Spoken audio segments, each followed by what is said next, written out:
धुळे महानगरपालिकेनं सशक्त महिला सक्षम लोकशाही असा संदेश देत स्त्रियांच्या सक्षमीकरण आणि सुरक्षिततेचा संदेश देणाऱ्या पिंक मतदान केंद्राची उभारणी केली आहे।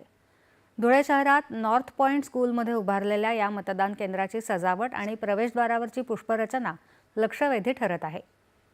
या केंद्रावर गुलाबी रंगाचे फुगे लावले असून मतदान जागृती करणारी विशेष संकल्पना तिथे साकारण्यात आली आहे। या पिंक मतदान केंद्रामुळे स्त्री मतदारांमध्ये उत्साहाचं वातावरण निर्माण झालं आहे। पिंक मतदान केंद्र आहे हे धुळे नगरपालिकेचा अतिशय स्तुत्य उपक्रम असून महिला सबलीकरण आणि सक्षमीकरणाचं हे म्हणजे प्रत्यक्षात आणण्याचं हे एक साधन आहे आणि आम्हाला खरंच खूप अभिमान वाटतो याचा। या ठिकाणी मतदान करण्यासाठी उपस्थित झालेली आहे आणि हा जो पिंक कलर निवडलेला आहे या सेंटरचा, तर यावरनं असं लक्षात येतं की महिलांना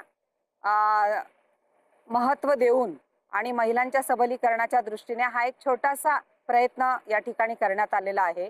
आणि मला असं वाटतं की धुळे जिल्ह्यामध्ये, धुळे शहरामध्ये जर अशा पद्धतीने महिलांच्या सबलीकरणासाठी यापुढे वेगवेगळे उपक्रम जर हाती घेतले तर नक्कीच धुळे शहरामधील महिला या नक्की आघाडीवर असतील। त्या आर्थिक, सांस्कृतिक, सामाजिक दृष्ट्या त्या अधिक सबल होतील आणि ही काळाची गरज आहे।